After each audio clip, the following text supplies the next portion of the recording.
Welcome guys, welcome to the show. This is Anurag Sani, MBBS from S Medical College Bikaner. So guys, today's our topic is pharmacokinetics. General pharma चल रही थी, उसके अंदर pharmacokinetics हम पढ़ेंगे। हमने पहले बेसिक में भी बताया फार्माकोकाइनेटिक्स के बारे में। फार्मेको मतलब ड्रग, फार्मेकोन मतलब ड्रग, दो शब्दों से बना है, ठीक है। एंड काइनेटिक्स मतलब मूवमेंट। तो फार्माकोकाइनेटिक्स मतलब मूवमेंट ऑफ ड्रग, ड्रग का मूवमेंट। क्लियर। फार्माकोकाइनेटिक्स में गाइस 4 प्रोसेस आती है। एक होता है एब्जॉर्प्शन ऑफ ड्रग, ठीक है। जैसे हमने कोई भी ड्रग खाई, ये ह्यूमन है, इसने कोई भी ड्रग खाई, ठीक। तो ड्रग खाने से ब्लड के अंदर जाने तक जो मूवमेंट होता है वो किस में आता है? एब्जॉर्प्शन, ठीक है। ब्लड, ये ड्रग हमने खा ली, ठीक है, फिर ये यहाँ पे गई, देन स्टोमक में गई, जीआईटी में गई, देन इसका एब्जॉर्प्शन हुआ। एब्जॉर्प्शन होने के बाद में ब्लड के अंदर गई, ठीक है। तो यहाँ तक की प्रोसेस को हम क्या बोलते हैं? एब्जॉर्प्शन, ड्रग एब्जॉर्प्शन, ठीक है। पहला प्रोसेस फार्माकोकाइनेटिक्स में आता है एब्जॉर्प्शन। दूसरा आता है गाइस डिस्ट्रीब्यूशन। क्या आता है? डिस्ट्रीब्यूशन। डिस्ट्रीब्यूशन मतलब क्या होता है? जैसे कुछ ड्रग्स ब्लड के अंदर चली गई, ठीक है, ब्लड के अंदर पहुंच गई साहब। अब कुछ ड्रग्स लिपिड सोल्यूबल होंगी, ठीक है, लिपिड सोल्यूबल होंगी। तो वो ड्रग ब्लड से कहाँ चली जाएंगी? वेरियस ऑर्गन्स में चली जाएंगी, ठीक है। तो उस प्रोसेस को हम बोलेंगे डिस्ट्रीब्यूशन। समझ में आ गया? ठीक है। फिर आता है, पहला हो गया हमारा एब्जॉर्प्शन, दूसरा हो गया डिस्ट्रीब्यूशन, एंड तीसरा होगा मेटाबॉलिज्म। तीसरा क्या हो गया? तीसरा प्रोसेस होती है मेटाबॉलिज्म, ठीक है। जैसे ड्रग थी, ये ड्रग है, ये जीआईटी में गया, देन जीआईटी से यहाँ पर लीवर है, ठीक है।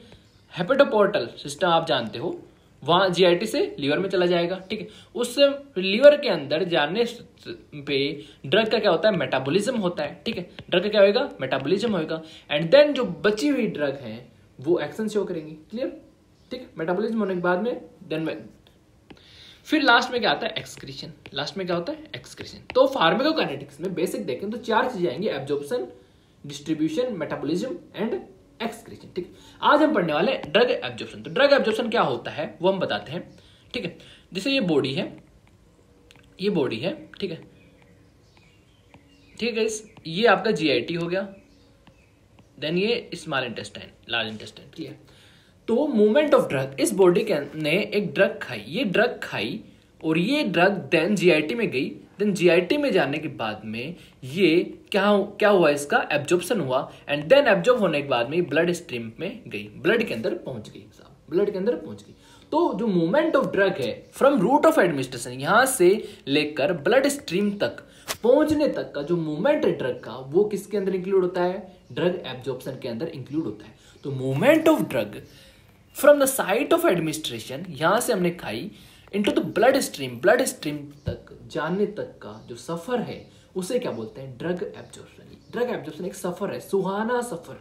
Clear. From the route of administration, site of administration to the blood stream. समझ में आ गया? Clear concept, clear, crystal clear होनी चाहिए।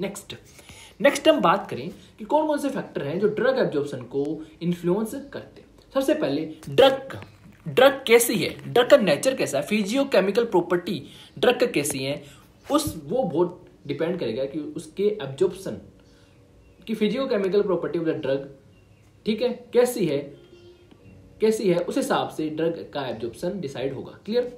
जैसे फिजिकल स्टेट की बात करें, for example liquid form of drug, जो लिक्विड फॉर्म ड्रग की वो ज्यादा अच्छे से एब्जॉर्ब हो जाती है देन सॉलिड फॉर्मुलेशन। ये आपको ध्यान रखना है कि फिजिकल स्टेट डिपेंड करेगा एब्जॉर्प्शन ऑफ ड्रग, ठीक है। जैसे लिपिड सोल्यूबल, केमिकल नेचर भी डिपेंड करता है। जैसे लिपिड सोल्यूबल ड्रग है या फिर अनआयोनाइज्ड फॉर्म ऑफ ड्रग है, वो बेटर एब्जॉर्ब करेगा। तो लिपिड सोल्यूबिलिटी अगर ड्रग की ज्यादा है, ठीक है, तो एब्जॉर्प्शन बहुत जल्दी हो जाएगा then water soluble and ionised form of drug से। क्लियर।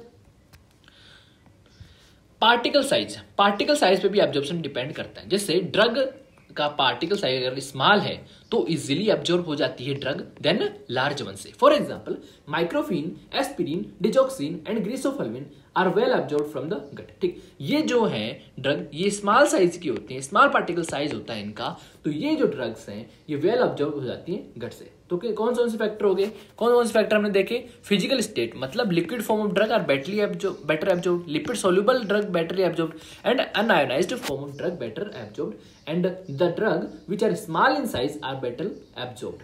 समझ में आ गया? क्लियर। नेक्स्ट है डिसइंटीग्रेशन टाइम। डिसइंटीग्रेशन टाइम क्या होता है? मान लो कोई भी ड्रग है फॉर्मुलेशन के फॉर्म में है, फॉर्मुलेशन के फॉर्म में है, ठीक है। अब ये ड्रग फॉर्मुलेशन फॉर्म में है, देन इस ड्रग के टुकड़े टुकड़े होंगे, ठीक है, ब्रेक होएगी स्मॉल पार्टिकल में, देन ये क्या होएगा एक्शन शो करेगी, ठीक है।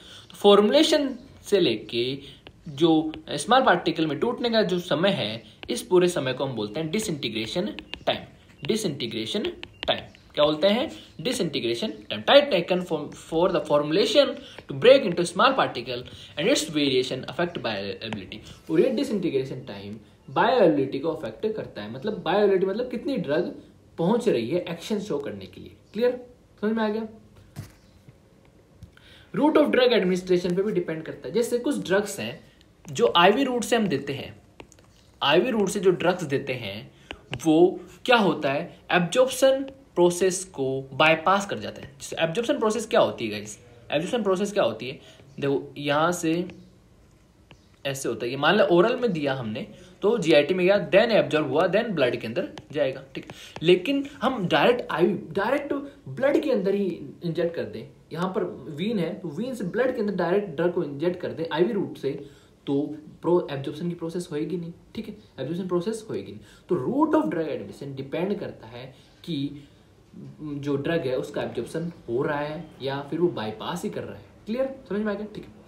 फॉर एग्जाम्पल पोलर कंपाउंड्स हैं या फिर आयनाइजिंग ड्रग्स हैं, ये जीआई ट्रैक्ट से एब्जॉर्ब नहीं होती। आयनाइजिंग ड्रग्स जीआई ट्रैक्ट से एब्जॉर्ब क्यों नहीं होंगी? क्योंकि लिपिड इनसोल्यूबल होती हैं आयनाइजिंग, ठीक है, लिपिड इनसोल्यूबल होती हैं, इसलिए ये जीआई ट्रैक्ट से एब्जॉर्ब भी नहीं होंगी, इसलिए हम इसे पेरेंटली देते हैं। पेरेंटली मतलब इंजेक्शन के थ्रू, ठीक है, उससे देंगे।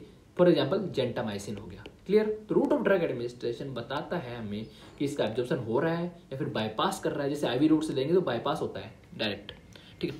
पीएच एंड आयोनाइजेशन भी ड्रग एब्जॉर्प्शन को अफेक्ट करता है। जैसे स्ट्रॉन्ग एसिडिक ड्रग्स हैं एंड स्ट्रॉन्ग बेसिक ड्रग्स जो हैं, स्ट्रॉन्ग एसिडिक ड्रग्स का एग्जांपल है इपेरिन एंड स्ट्रॉन्ग बेसिक ड्रग का एग्जांपल है अमीनोग्लाइकोसाइड्स। तो ये जो दो वैरायटी की ड्रग है, स्ट्रॉन्ग एसिडिक, स्ट्रॉन्ग बेसिक, ये आयोनाइज्ड होती हैं ऑल पीएच पे। ये जो ड्रग्स हैं दोनों, ये ऑल पीएच, सब पीएच पे हमारे बॉडी की आयोनाइज्ड रहती हैं। और आयोनाइज्ड ड्रग लिपिड इनसोल्यूबल होएगा, लिपिड इनसोल्यूबल होएगा और उसका एब्जॉर्प्शन नहीं होएगा, पुअरली एब्जॉर्ब होएगा। इसलिए strong acidic, strong basic drug का एब्जॉर्प्शन नहीं होता। इसलिए जो वीक एसिडिक ड्रग्स हैं जैसे बार्बिट्रेट्स हैं, ये ड्रग्स जो होती हैं एसिडिक पीएच के अंदर, मतलब स्टोमक के अंदर अनआयोनाइज्ड फॉर्म में रहती हैं, इसलिए बेटर एब्जॉर्ब हो जाती हैं स्टोमक से। कौन सी? Weak acidic drug. Same as it is weak basic drugs, जैसे एग्जांपल ले मॉर्फिन एंड एमिटाफिन, ये जो एल्कलाइन पीएच होता है उसमें अनआयोनाइज्ड फॉर्म में रहती है और unionised form drug lipid soluble होता है एंड ये इजीली एब्जॉर्ब हो जाते हैं इंटेस्टाइन के थ्रू। तो ये एग्जांपल्स आपको याद रखने हैं और ये इंपॉर्टेंट पॉइंट याद रखना है कि strong acidic, strong basic drugs absorb नहीं होंगे, जबकि weak acidic and weak basic drugs absorb हो जाते हैं because they are in unionised form and unionised form are lipid soluble drug. Clear?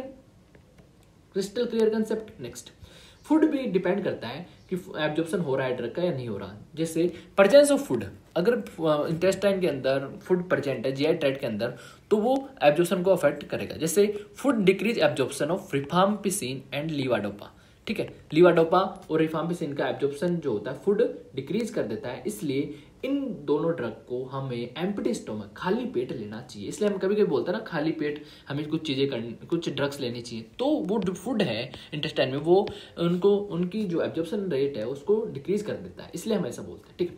Presence of other drugs, कुछ other drugs का presence भी क्या कर देता है, कभी कभी एब्जॉर्प्शन को अफेक्ट करता है। जैसे एस्कॉर्बिक एसिड जो है वो अगर हम ओरल आयरन के साथ दें तो एस्कॉर्बिक एसिड ओरल आयरन के एब्जॉर्प्शन को बढ़ाता है, इसलिए हम साथ में देते हैं, ठीक है।